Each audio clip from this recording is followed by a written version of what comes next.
The late Bronze Age was not a world that forgave weakness. Empires rose and collapsed within living memory. Trade routes that made nations wealthy could vanish overnight when a rival cut off the road. And in 1279 BC, the most powerful civilization on earth, Egypt, handed its throne to a young man from a military family that had only held the crown for 2 generations. What happened next would not just define Egypt, it would define power itself. The man known to history as Ramses the Great entered the world around 1303 BC into a family that had not yet worn a crown. He was born in the northeastern reaches of Egypt, the fertile, fortified corridor of the Nile Delta, to a father whose name is now lost to us, but who would later claim the throne as Seti I, and to a mother named Tuya, herself the daughter of a military officer named Raya. The blood running through the boy's veins was not ancient royal blood. It was the blood of soldiers. That distinction would matter enormously. He was born into one of the most densely connected eras the ancient world had ever known.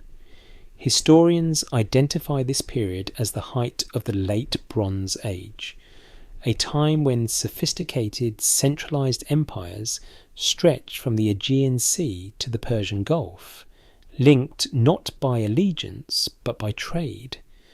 A merchant standing in the port city of Tyre or Byblos in the Levant could negotiate transactions involving pottery fired in Minoan Crete, olive oil pressed in the Greek mainland, papyrus harvested along the Nile, and textiles woven in the courts of Babylon, all of it exchanged for copper mined in Cyprus, or gold smelted under Hittite supervision in western Anatolia. Bronze, the defining metal of the age, required both tin and copper to produce, and the trade networks supplying those materials connected civilizations that would never otherwise have met. At the apex of this interconnected world sat several rival superpowers. In what is now Turkey, the Hittite Empire, centered on the city of Hattusa, had spent decades expanding aggressively into the Levant and Mesopotamia, positioning itself as the most formidable rival Egypt would ever face. To the southeast, the Babylonian and Assyrian empires commanded vast wealth and bureaucratic sophistication. In the Aegean, the palace cultures of Mycenae and Minoan Crete produced complex societies whose artistic and literary output would shape the ancient world for centuries. Every one of these powers was engaged in a continuous, high-stakes negotiation for dominance over the most lucrative trade corridors on earth. Egypt stood at the centre of this contest, and it was not losing. This was the era Egyptologists describe as the New Kingdom, a period beginning in the 16th century BC that represented a dramatic leap beyond anything Egypt had achieved before, surpassing even the age of pyramid builders who had raised their monuments at Giza roughly 1,000 years earlier.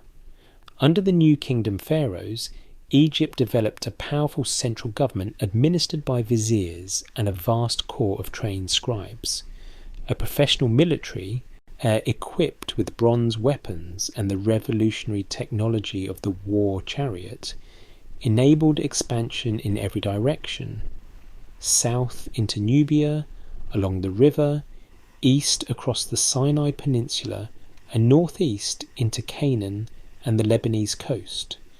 That expansion reached its historical peak under Pharaoh Thutmose III, whose campaigns in the 15th century BC pushed Egyptian authority as far as parts of modern-day Syria and northern Iraq, the farthest reach the empire would ever achieve. But empires do not sustain themselves on momentum alone. Inscriptions and administrative records from the decades before Ramses' birth tell a troubled story. Egypt's near predecessor on the throne, the pharaoh known as Akhenaten, had attempted to dismantle the entire religious and political architecture of Egyptian civilization, replacing the traditional pantheon with a monotheistic devotion to the sun disk, the Aten. The consequences were severe. Temples were closed, priesthoods disbanded, and the bureaucratic machinery of state thrown into disarray. Egypt's international standing, carefully built over generations, began to erode. By the time a general named Horemheb seized power and reversed Akhenaten's reforms, stabilizing the kingdom's domestic politics, significant territory in the northeast had slipped from Egyptian control. Horemheb restored order but left no biological heir. He designated his Grand Vizier, a man named Paramesses, as his successor. Paramesses was Ramses' grandfather. When Horemheb died around 1292 BC, Paramesses ascended the throne as Ramses I, becoming the first pharaoh of the 19th dynasty, a dynasty that had not existed a generation earlier. He ruled for only a few years before his death. His son, Ramses' father, then took the throne as Seti I, named in honour of Seth, the Egyptian god of war. The family had risen from military officer to pharaoh in 3 generations. Ramses grew up not in the comfortable obscurity of a settled royal house, but inside the active machinery of an empire fighting to recover what it had lost. Seti I spent much of his reign campaigning northeast into Canaan and Syria, pushing to reclaim the territories that had fallen away during the Akhenaten era. Records and campaign reliefs indicate that Ramses accompanied his father on at least some of these expeditions, absorbing not just the tactics of warfare, but the geopolitics of empire, the management of armies, and the projection of royal authority far beyond the Nile. He was formally appointed Prince Regent while still young, absorbing the full weight of governance before he ever sat on the throne. When Seti I died, Ramses ascended to power on the 27th day of the season of the harvest, a date chronologies align with the 31st of May, 1279 BC. He adopted the full regnal name User Matre Setepenre, meaning roughly the harmony of Ra is powerful, chosen of Ra. He was inheriting not just a throne, but a fractured empire at a crossroads, one that required a ruler capable of securing its borders, reclaiming its prestige, and reshaping the very idea of what power could look like. He was roughly in his mid-20s, and the ancient world was watching. When his first act as pharaoh gave an immediate signal of what kind of ruler he intended to be. Not a consolidator, but a conqueror. To the north, a maritime threat had been building for years along Egypt's most vulnerable coastline. Most rulers learn to govern after they take power. Ramses learned before he ever needed to. Seti I was not the kind of father who kept his son at court, while the real work happened elsewhere. From an early age, Ramses was pulled into the machinery of empire, not as an observer, but as a participant. Military campaigns, administrative councils, diplomatic audiences. The education of a prince regent in the 19th dynasty was not conducted in a classroom. It was conducted on the road, in the field, and at the edge of contested territory. Seti I had inherited an Egypt that was functional but diminished. Whilst the Akhenaten era had done more than disrupt religious life, it had loosened Egypt's grip on the territories it had spent generations acquiring. The city-states of Canaan and the trade routes running through Syria represented enormous strategic and economic value. Controlling them meant controlling the arteries through which goods, tribute, and intelligence flowed between the great powers of the age. Losing them, even partially, was not simply a military embarrassment, it was a structural vulnerability. Seti I moved immediately to address it. His campaigns into the Levant were methodical and by most accounts recorded in temple reliefs at Karnak largely effective.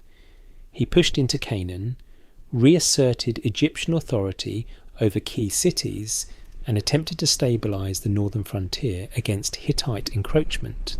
And these were not ceremonial expeditions. They involved real resistance, complex logistics, and the kind of on-the-ground decision-making that no amount of palace instruction could replicate. Ramesses went with him. Inscriptions and reliefs from Seti I's reign place Ramesses in active roles during these campaigns, not yet commanding independently, but present, visible, and learning. He absorbed the practical calculus of military movement, how to read terrain, how to manage supply lines across hundreds of miles of hostile or semi-hostile territory, how to negotiate with local rulers who might shift their allegiance depending on which empire appeared stronger that season. He also absorbed something less tangible but equally important, the performance of royal authority. The way a pharaoh moved through a camp, the way subordinates were addressed, the difference between giving an order and projecting the kind of presence that made an order unnecessary. He was still a teenager for much of this. The appointment of Ramesses as Prince Regent formalised what was already happening in practice. Seti I placed his son in a position of official co-regency, a calculated decision that served two purposes. It secured the succession against the kind of dynastic instability that had destabilised Egypt under previous rulers, and it gave Ramesses a platform to exercise genuine authority while his father was still alive to correct mistakes and absorb consequences.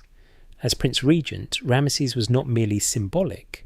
He presided over court proceedings, oversaw administrative decisions, and began building the network of relationships with military commanders, priests and regional officials that any ruler needs to govern effectively.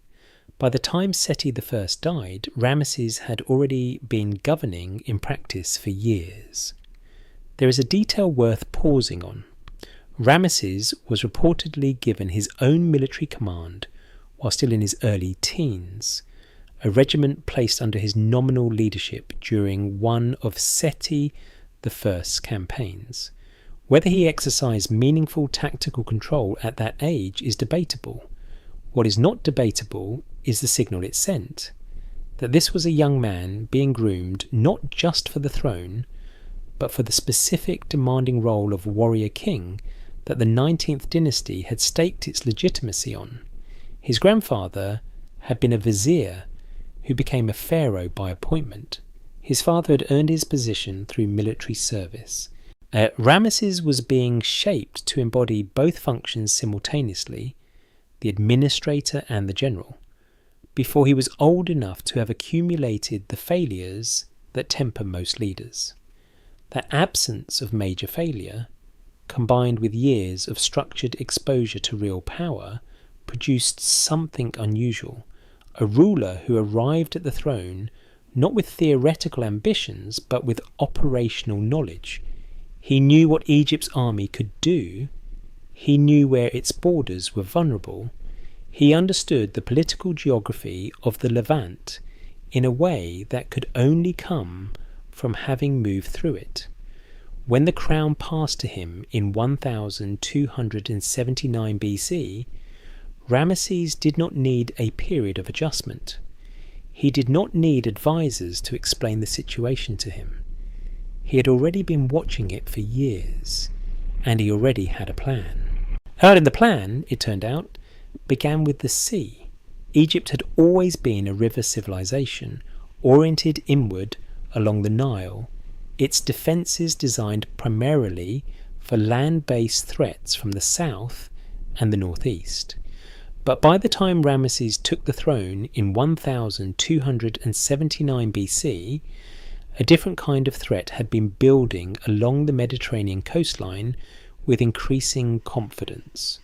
The Sherdun, a seafaring people whose exact origins remain debated by modern historians, though inscriptions place them somewhere in the broader Aegean or Anatolian world, had been raiding Egypt's northern delta coastline with a boldness that suggested they had correctly read the uncertainty of a royal transition as an opportunity.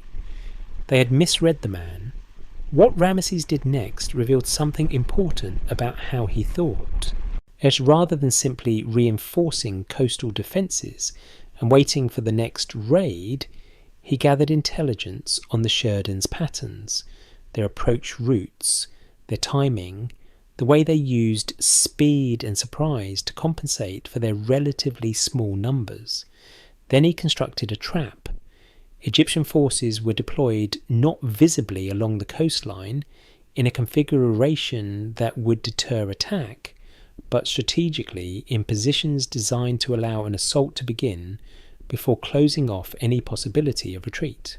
The Sherdun, expecting the disorganised response of a kingdom still finding its footing under a new ruler, sailed directly into it. The engagement was swift and decisive. Inscriptions from the period describe Ramses capturing Sherdun fighters rather than simply repelling them, a distinction that mattered because he then did something unexpected. He incorporated many of them into his own military forces, deploying their particular skills as elite shock troops. It was a move that simultaneously neutralised a threat, strengthened his army, and demonstrated a pragmatism that purely reactive rulers rarely possess. The Sherdun who had come to raid Egypt's coast ended up defending it. With the immediate coastal threat neutralised, Ramses turned to a problem that was structural rather than tactical: the geography of Egyptian power itself. For generations, the administrative capital of Egypt had been Memphis, situated in the north, but oriented primarily toward the Nile Valley running south. It was an arrangement that made sense for a civilization whose priorities were internal, managing the river, collecting taxes, overseeing agriculture. Yes, but Ramses was governing an empire with active frontiers to the northeast, where Canaan and Syria represented both the greatest economic prize and the most persistent military pressure. Memphis was too far from the action. Decisions made there took too long to reach the commanders who needed them. His response was to build an entirely new city. Pyrameses, meaning House of Ramesses, rose in the eastern Nile Delta, in the region of modern-day Kontir, not far from the old Hyksos capital of Avaris. The site was not chosen arbitrarily. It sat at the intersection of several critical trade and military routes connecting Egypt to the Levant, positioned to allow rapid deployment of forces northeast, while also maintaining access to the delta's agricultural wealth. Archaeological excavations in the 20th century revealed the scale of what Ramesses built there: a city of significant size containing royal palaces, temples, administrative buildings, and, critically, one of the largest chariot maintenance facilities yet discovered from the ancient world, capable of housing and servicing thousands of chariots. Pyrameses was not a vanity project. It was a forward operating base dressed as a capital city. The economic logic behind its location was as deliberate as the military one. The northeastern delta sat astride the commercial corridors through which goods moved between Egypt and the Mediterranean world. Controlling that geography meant controlling the customs, the tolls, the intelligence networks, and the diplomatic relationships that trade generated. By planting his capital there, Ramesses was not just moving his administration, he was repositioning the entire gravitational centre of Egyptian power toward the empire's most contested and most valuable frontier. Back in the Nile Valley, military reforms continued in parallel. The army Ramesses inherited from Seti I was capable but structured for the campaigns of the previous generation. Ramesses reorganized it into 4 primary divisions, each named after a major Egyptian deity: Amun, Ra, Ptah, and Set, a restructuring that improved coordination and created a clearer chain of command across large-scale operations. The Chariot Corps received particular attention, expanding in both numbers and tactical doctrine. Within the first few years of his reign, Ramesses had secured his coastline, relocated his capital, reformed his military, and repositioned Egypt economically. He had not yet fought a major war. He was simply making sure that when he did, Egypt would be ready for it. To understand what drew 2 of the ancient world's greatest empires into direct collision, you have to understand what the Levant actually was. The thin coastal strip running from modern-day Israel northward through Lebanon and into Syria was not particularly large, and it was not particularly easy to govern. Its terrain was fragmented: coastal plains backed by mountain ranges, river valleys cutting through limestone hills, forests dense enough to slow an army to a crawl. What made it worth fighting over had nothing to do with the land itself. It had everything to do with position. The Levant was the hinge of the ancient world's economy. Every significant trade route connecting Egypt to Mesopotamia, Anatolia, and the Aegean passed through it. Merchant caravans moving copper, tin, timber, textiles, and luxury goods between the great powers had no practical alternative. The ports of Byblos, Ugarit, and Tyre were not merely busy, they were structurally essential, the nodes through which the Bronze Age's commercial network routed itself. Whoever controlled those ports and the roads feeding into them collected the tolls, set the terms, gathered the intelligence, and, crucially, could deny access to rivals when it served them. Egypt had controlled much of this territory under Thutmose III. It had lost significant influence during the Akhenaten period. Seti I had begun the recovery. Now Ramesses intended to finish it. His early campaigns into Canaan moved with purpose. Egyptian forces pushed north through territory that had been nominally loyal to Egypt, but practically ungoverned. City-states that had spent years playing competing powers against one another for maximum advantage. Ramesses reasserted direct authority, installed loyal administrators, and secured the coastal routes that Egyptian supply lines would depend on for any further advance. Inscriptions from this period describe engagements with local resistance, but the campaigns progressed. The real obstacle was not Canaan, it was the empire waiting on the other side of it. The Hittites under Mu'attali II were not simply a military rival, they were a rival of comparable sophistication, a state with its own complex bureaucracy, its own diplomatic network, and its own deep economic interest in the Levant's trade infrastructure. Hittite records were recovered from their capital at Hattusa and studied extensively by modern archaeologists, reveal a kingdom acutely aware of the threat that Egyptian expansion posed to its southern interests. Mu'attali had spent years cultivating alliances among the Syrian city-states, particularly the powerful kingdom of Kadesh, which sat at a strategically critical position along the Orontes River. the gateway between Egyptian-controlled Canaan and the deeper Syrian interior, the Hittites considered their own sphere. When Ramses pushed his campaigns further north into the territory around Amurru, a region that had recently defected from Hittite to Egyptian allegiance, Muwatalli recognized it as the provocation it was. The contest for Amurru was not really about Amurru, it was about which empire would control the northern Levant, and by extension, the most lucrative section of the ancient world's commercial spine. Both powers began preparing for something larger. The scale of Hittite mobilization, recorded in their own administrative texts, was significant.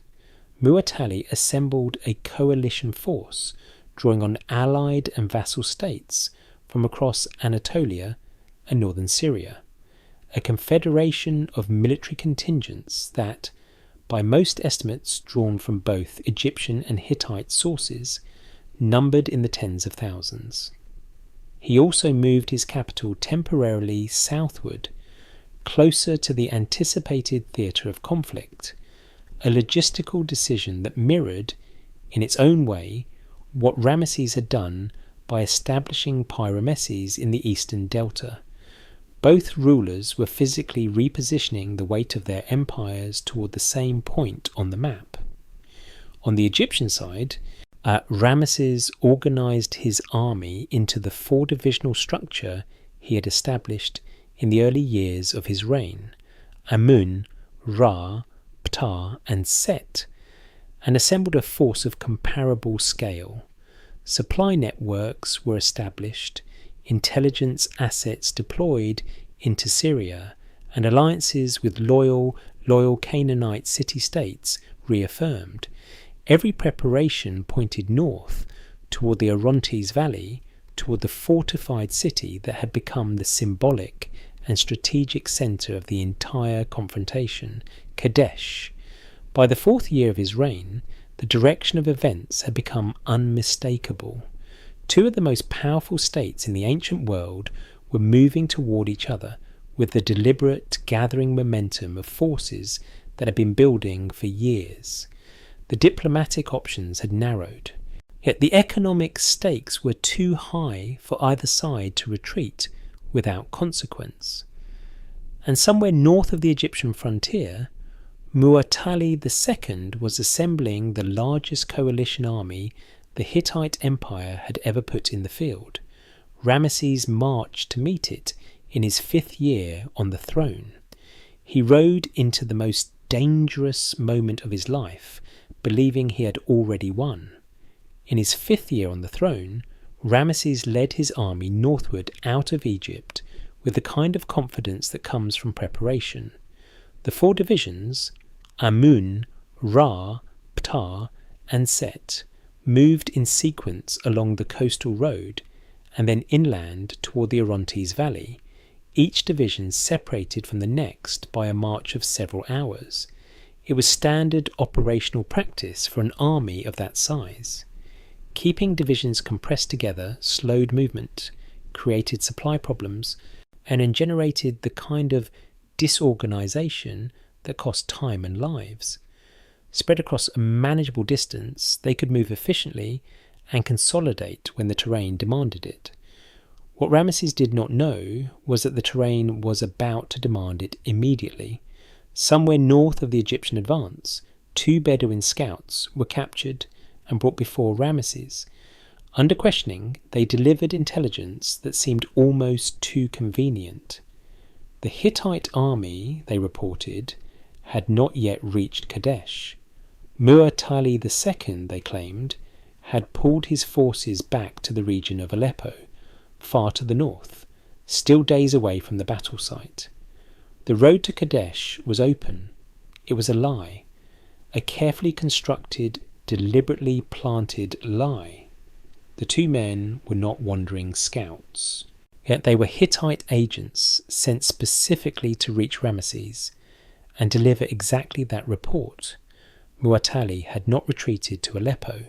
His full coalition force, tens of thousands of soldiers, and a chariot corps that Egyptian accounts would later describe as numbering in the thousands, was concealed behind the city of Kadesh itself, hidden from Egyptian reconnaissance by the bulk of the city's walls and the surrounding terrain. Ramesses, believing the field was clear, accelerated. He pressed forward with the Amun division and established a command camp northwest of Kadesh before the rest of his army had closed the distance. The Ra division was still several miles to the south, moving up the road. The Tar and Set divisions were further back still. And the Hittite chariot force emerged from behind Kadesh at speed and struck the Ra division while it was strung out along the line of march. What followed was catastrophic. The Ra division, caught in a column formation rather than battle array, had no time to organise a coherent defence. The Hittite chariots tore through it. Survivors scattered, many of them fleeing north toward the Amun division's camp, the Hittite chariots pursuing directly behind them. The chaos arrived at Ramesses' position without warning, in the form of his own broken soldiers running headlong into his lines, followed immediately by the force that had broken them. The camp collapsed into disorder. Egyptian accounts, written after the fact and not without political purpose, describe soldiers abandoning their equipment and fleeing. The Hittite chariots drove through the camp perimeter. For a period, measured not in hours, but in the compressed, brutal time of close combat, the situation was genuinely critical. Ramesses was surrounded, or very nearly so, with a fraction of his total force and an enemy assault that had achieved near total surprise. What happened next is the moment that defined him. By every account, Egyptian, Hittite, and the physical evidence preserved in the monumental inscriptions Ramesses later commissioned across multiple temple walls, he did not flee. He rallied whatever forces remained organised around him, and personally led a series of charges directly into the Hittite lines. The poem of Pentor, an Egyptian literary account of the battle, describes him driving his chariot into the enemy formation repeatedly, buying time and space while his commanders attempted to restore order. Whether the account is entirely accurate is a question historians continue to debate. What is not debated is the outcome. The Hittite assault, despite its initial overwhelming success, did not deliver a decisive conclusion. Egyptian accounts note the timely arrival of a separate force, a unit called the Ne'arin, likely a pre-positioned contingent from the Canaanite coast, which struck the Hittite charioteers from an unexpected direction and disrupted the momentum of the attack. The Pitar division, pressing hard from the south upon hearing the sounds of engagement, began arriving in sufficient numbers to stabilise the Egyptian position. By nightfall, neither army had destroyed the other. Yet the Hittite coalition had failed to convert a near-perfect ambush into a decisive victory. The Egyptian army had survived a catastrophic intelligence failure and come back from the edge of annihilation. Ramesses held the field. Whether that constituted victory was a question both sides would spend years arguing over.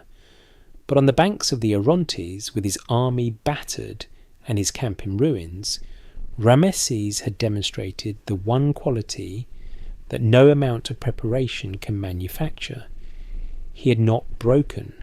Ramesses returned to Egypt and immediately set about winning the battle a second time. The first victory, such as it was, had been messy, contingent, and uncomfortably close to disaster. His army had been ambushed, a division had been routed, his camp had been overrun. He had survived through a combination of personal resolve, fortunate timing, and the late arrival of reinforcements. By any neutral military assessment, Kadesh had ended without a decisive result. The Hittite coalition had not been destroyed. Egyptian forces had not taken the city. Both armies had withdrawn. The territorial situation in northern Syria remained, in practical terms, largely unchanged. None of that made it into the official record. What Ramesses commissioned instead was one of the most sophisticated and far-reaching propaganda campaigns the ancient world had ever seen. The poem of Pentaor, a long literary composition attributed to the royal scribe Pentor, rendered the events at Kadesh as an act of singular heroism. In its telling, Ramesses stood virtually alone against the full weight of the Hittite coalition abandoned by his own troops, is sustained only by his divine relationship with the god Amun, and through sheer courage turned the tide of battle. The poem was not a private document. It was inscribed across the walls of at least 5 major temple complexes at Abydos, Luxor, Karnak, the Ramesseum, and Abu Simbel, ensuring that virtually every significant religious and political centre in Egypt carried the same version of events. The message was consistent, monumental, and inescapable. Accompanying the poem were pictorial reliefs of extraordinary scale and detail. Temple walls across Egypt depicted Ramesses in his chariot, vastly enlarged relative to the enemies surrounding him, drawing his bow with divine composure, while the Hittite forces collapsed in chaos beneath him. The visual language was deliberate. In Egyptian artistic convention, its size communicated status and power. A pharaoh depicted larger than his enemies was not artistic license. It was a theological statement about the natural order of things. These images did not merely record a battle. They argued a position about what kind of man Ramesses was and what kind of relationship he held with the gods. Modern archaeology tells a more complicated story. Hittite records recovered from Hattusa, written in cuneiform on clay tablets and studied intensively since the 19th century, describe Kadesh in terms that bear no resemblance to the Egyptian account. In the Hittite version, the battle was a Hittite success. Mu'attali II's forces had routed an Egyptian division, overrun the enemy camp, and driven Ramesses into a defensive position from which he never fully recovered. And neither account is considered fully reliable by contemporary historians. The current scholarly consensus treats Kadesh as a military stalemate, a drawn engagement after which both sides withdrew without achieving their strategic objectives. The significance of that gap between what happened and what was recorded cannot be overstated. Ramesses understood something about power that purely military rulers often miss. That events, once they occur, are only the raw material. What shapes their long-term political consequence is the narrative that surrounds them. A battle that ended in stalemate, framed correctly and repeated often enough across the right surfaces, could function as a victory in the minds of every Egyptian who encountered it, and in a society where the vast majority of the population was illiterate, where political reality was communicated primarily through monumental architecture and temple imagery, the man who controlled those surfaces controlled the historical record. There was also a practical dimension to the propaganda that went beyond mere ego. Ramesses had campaigned at significant expense in lives and resources, had come dangerously close to personal catastrophe, and had returned without the territorial gains his campaign had been designed to secure. The Levantine city-states that had been watching the contest would draw their own conclusions from the outcome. Client states required reassurance. Domestic audiences required confidence in their rulers' divine protection. A pharaoh who returned from the field admitting stalemate invited challenges from rivals, from restless vassals, from a priesthood whose cooperation depended on the perception of royal invincibility. The inscriptions at Kadesh were not simply lies, they were strategic instruments deployed with the same deliberateness that Ramses had applied to his coastal defences and his military reorganisation.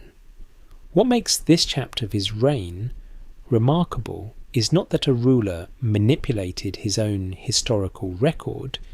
That was common practice across the ancient world. What is remarkable is the scale, the consistency, and the durability of what Ramses built. The version of Kadesh he commissioned outlasted him by millennia. In some temples, it is still visible on the walls today.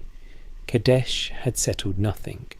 That was the problem both empires had to live with. In the years following the battle, the conflict in the Levant continued in the grinding, an inconclusive fashion of wars that neither side can win outright, but neither can afford to lose. Ramesses launched further campaigns into the region.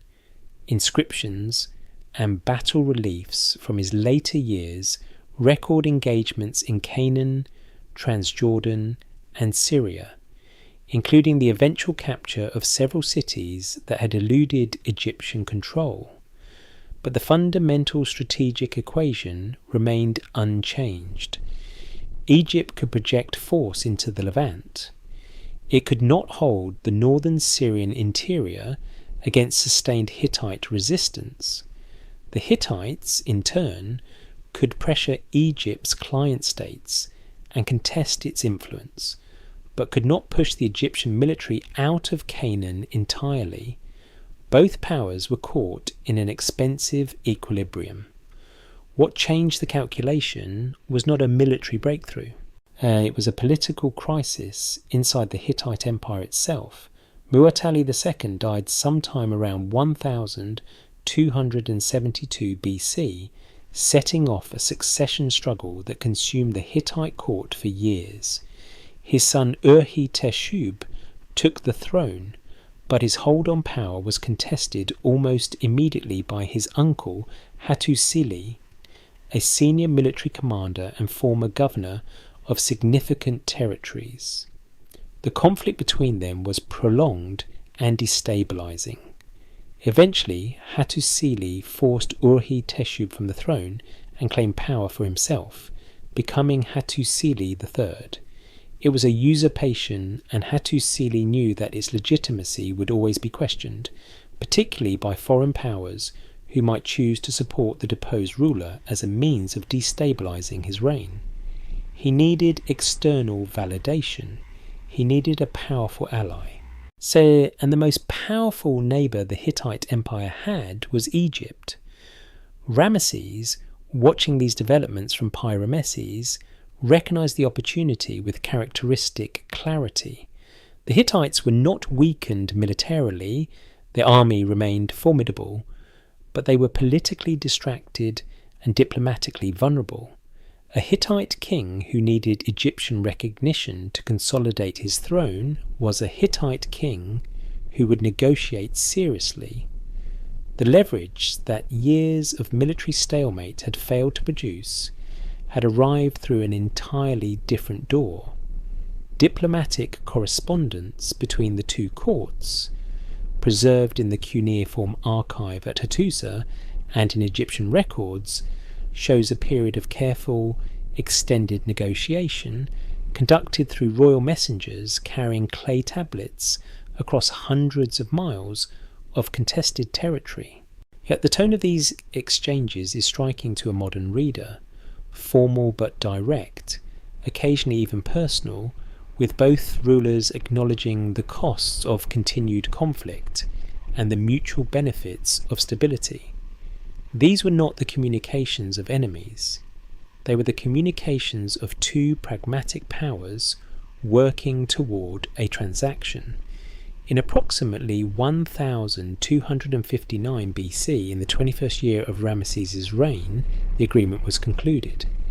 The Egyptian-Hittite treaty, known from the Egyptian version inscribed on the walls of the Karnak temple complex, and from the Hittite version preserved on a silver tablet, a copy of which survives in cuneiform, stands as one of the earliest peace treaties in recorded history. Both versions exist. Both tell essentially the same story, with each side's version naturally framing its own ruler in the more favourable light. The terms were comprehensive. Neither empire would attack the other. Each would come to the other's military assistance if attacked by a third party.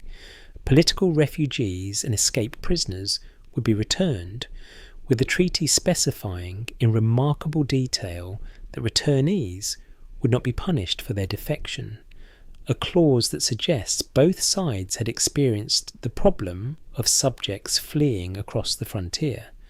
The borders between the two spheres of influence were implicitly recognised, removing the central source of military friction that had driven decades of conflict. What the treaty did not do was resolve every dispute or eliminate every tension. The Levantine city-states continued to manoeuvre between the two powers, whilst an Egyptian and Hittite interests would continue to compete in the region for generations. But the framework of open warfare, the repeated costly campaigns that drained both treasuries and both armies, was replaced by a framework of managed competition. Trade resumed on a more predictable basis. Resources that had been absorbed by military operations could be redirected. For Egypt, the economic consequences were significant. The stabilisation of the northern frontier allowed Ramses to redirect the full productive capacity of the Egyptian state toward domestic projects, agricultural investment, temple construction, the consolidation of administrative control along the Nile. The building programme that would define the later decades of his reign, and that would eventually produce the monuments for which he is most remembered. It was made possible in part by the resources freed up when the Levantine War effectively ended. There is a dimension to this treaty that purely military accounts of Ramesses tend to undervalue. Any ruler can make war. The decision to go to war requires little more than the belief that fighting is preferable to the alternative. The decision to end a war, particularly one framed publicly as an ongoing contest of divine favour, requires a different kind of calculation entirely. It requires the willingness to absorb the political cost of compromise, to reframe necessity as strategy, and to recognise that the resources spent maintaining a stalemate are resources stolen from everything else a ruler wants to build. Ramesses had spent years telling Egypt that Kadesh was a triumph. Now he was signing a treaty with the enemy he had supposedly defeated. He did it anyway, and in doing so, he demonstrated something that the monuments at Abu Simbel, for all their scale, cannot quite capture, that the most sophisticated expression of power is not the willingness to fight. It is the clarity to know when fighting is no longer worth it, and the authority to stop. War leaves marks, so does peace, if you know how to use it. With the Hittite treaty secured and Egypt's northern frontier stabilised, Ramesses turned the full organisational capacity of his empire toward a different kind of campaign, one that would not end when the soldiers went home, one that would not fade when the generation that fought it died. What he launched in the decades following the treaty was the most ambitious construction programme in Egyptian history. A systematic effort to cover the physical landscape of Egypt and its territories with permanent, monumental declarations of his power, his divinity, and his permanence. The scale requires a moment to absorb. Ramesses did not simply commission temples. He reshaped the architectural identity of an entire civilization. Existing structures at Luxor and Karnak, already among the largest religious complexes in the ancient world, were expanded, extended, and re-inscribed with imagery placing Ramesses at their centre. New pylons were added at Karnak bearing his name and his victories.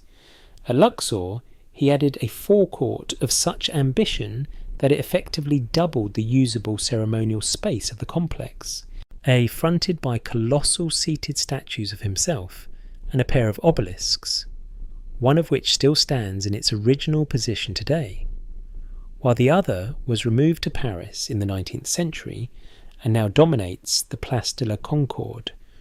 But the Ramesseum, his mortuary temple on the west bank of the Nile at Thebes, represented something more personal. Mortuary temples in Egyptian tradition served a specific theological function. They were the sites where the deceased pharaoh's cult would be maintained after death, where priests would perform the rituals that sustained his divine presence in the afterlife and, by extension, his continued protection of Egypt. The Ramesseum was built on a scale that announced the permanence of that protection, with architectural force, its hypostyle hall, its successive pylons, and the fragments of what was once a colossal seated statue of Ramesses, estimated to have stood over 17 metres tall and weighed approximately 1,000 tons, communicated a singular message to every visitor who entered. This man was not merely a king, he was an institution. The fallen statue, incidentally, inspired Percy Bysshe Shelley's poem Ozymandias in the 19th century, a work about the vanity of power and the inevitability of ruin. The irony is considerable, given that the monument had already survived roughly 3,000 years by the time Shelley wrote about its destruction. Nothing Ramesses built, however, achieved what Abu Simbel achieved. The two temples carved directly into the sandstone cliffs at Abu Simbel, in the territory of Nubia, roughly 280 kilometres south of the First Nile Cataract, represents a convergence of engineering, theology, and political calculation that has no real equivalent in the ancient world. The Great Temple, dedicated primarily to Ramesses himself, alongside the gods Amun, Ra-Horakhti, and Ptah, was fronted by 4 colossal seated figures of Ramesses, each approximately 20 metres in height, carved from the living rock of the cliff face. These were not statues placed in front of a building. They were the building's facade, a wall of royal presence so enormous that it was visible from the river at a distance that made any approaching vessel, trader, or potential enemy immediately aware of whose territory they were entering. The interior of the Great Temple was engineered with a precision that modern surveyors have found remarkable. Twice a year, on dates that most archaeologists believe correspond to either Ramesses' birthday and coronation date or significant solar events, the alignment of the temple's axis allows sunlight to penetrate the entire length of the structure and illuminates the innermost sanctuary, falling on the statues of Ramesses and the gods seated there. The effect lasts approximately 20 minutes. It was not accidental. It was designed, calculated, and executed by architects working without modern instruments across a construction period of roughly 20 years. The message encoded in that engineering was theological rather than technical, that the sun itself, Ra, the supreme deity of the Egyptian pantheon, recognized Ramses and aligned with him, illuminated him, that the cosmos confirmed what the inscriptions proclaimed. The smaller temple at Abu Simbel, dedicated to the goddess Hathor and to Ramesses' principal wife, Nefertari, was itself a monument of considerable scale, and notable for the fact that it depicted a royal consort at the same height as the pharaoh in its facade figures, an honour without clear precedent in Egyptian monumental architecture. Even in a building designed to honour his wife, Ramses found a way to signal the exceptional nature of everything connected to him.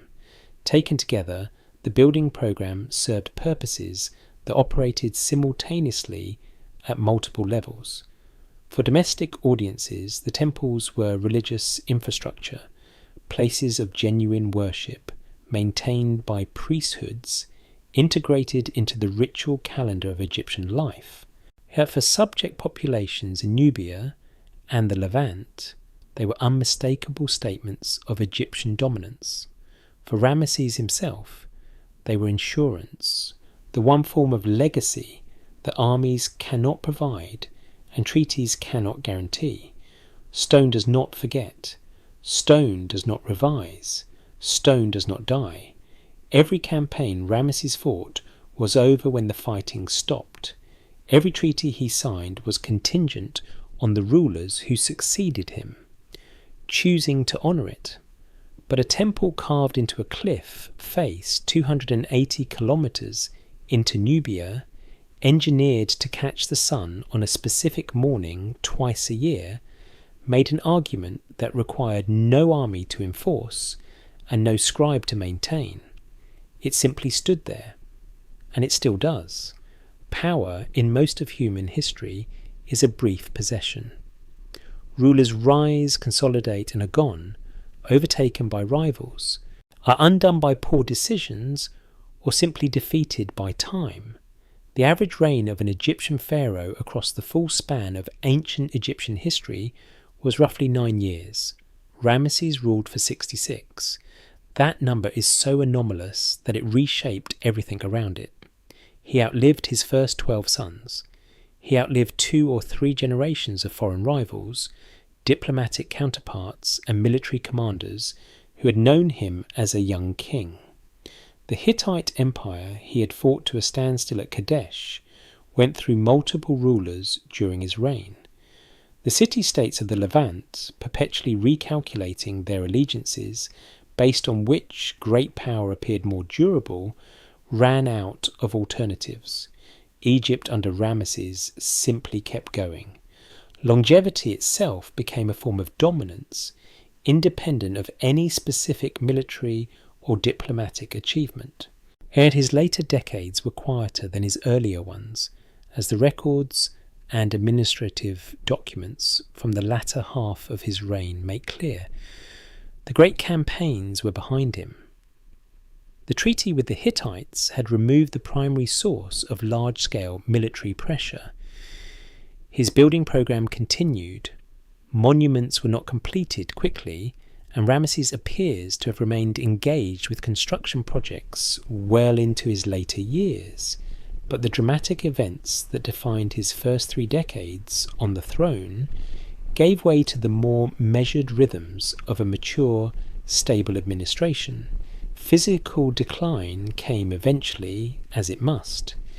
Examinations of his mummy, discovered in the Deir el-Bahari royal cache in 1881, and subjected to increasingly sophisticated scientific analysis in the decades since, reveal a man who lived into his 80s or possibly early 90s, extraordinary for any era, almost incomprehensible for the ancient world.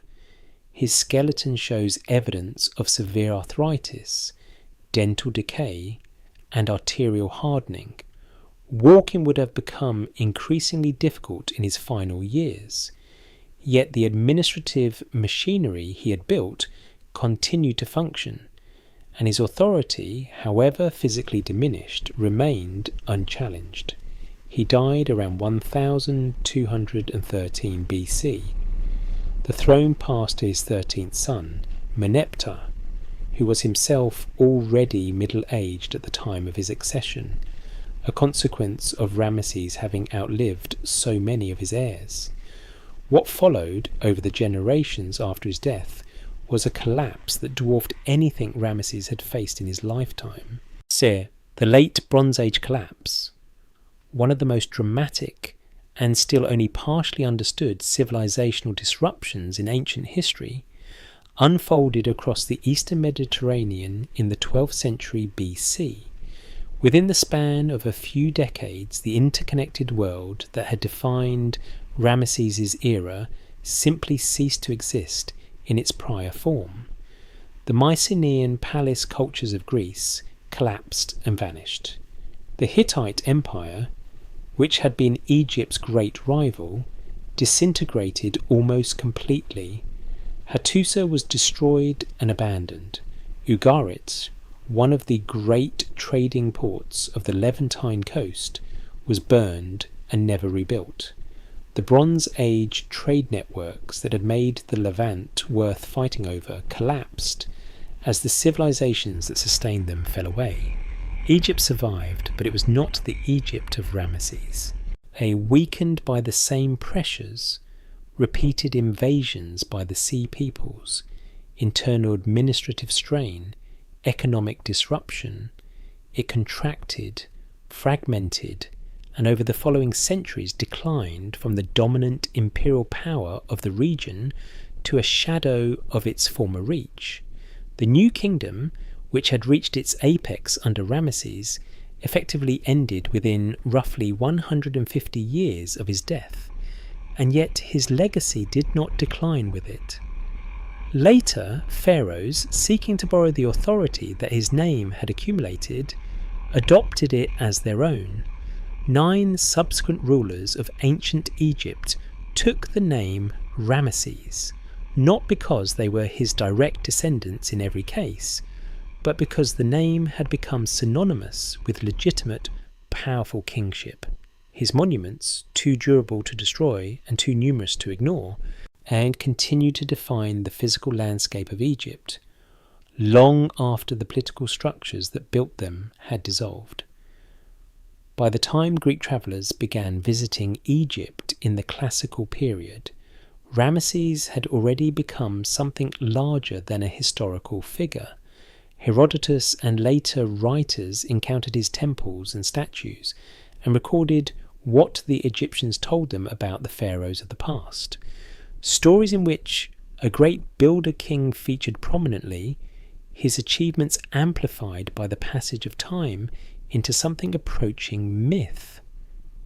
The Greek rendering of his name, Ozymandias, entered the Western literary tradition and stayed there. In the 19th century, his mummy was unwrapped by European archaeologists. In the 20th century, and it was issued an Egyptian passport, the only mummy to receive one, when it was transported to Paris for conservation treatment. The passport listed his occupation as king, deceased. He was received with the honours accorded to a head of state. 3,200 years after his death, the bureaucratic machinery of a modern nation-state found itself extending diplomatic courtesy to a man born in the 14th century BC. That, perhaps more than any inscription at Abu Simbel or any wall at Karnak, is the final measure of what Ramesses achieved. He did not merely rule an empire. He constructed a version of himself so durable, in stone, in narrative, in the deliberate repetition of his name and image across every surface his civilization could reach. That time itself has never quite managed to finish him off. The most powerful pharaoh in history was not simply the one who won the most battles, signed the most consequential treaty, or built the tallest statues. He was the one who made certain that none of it would ever be forgotten.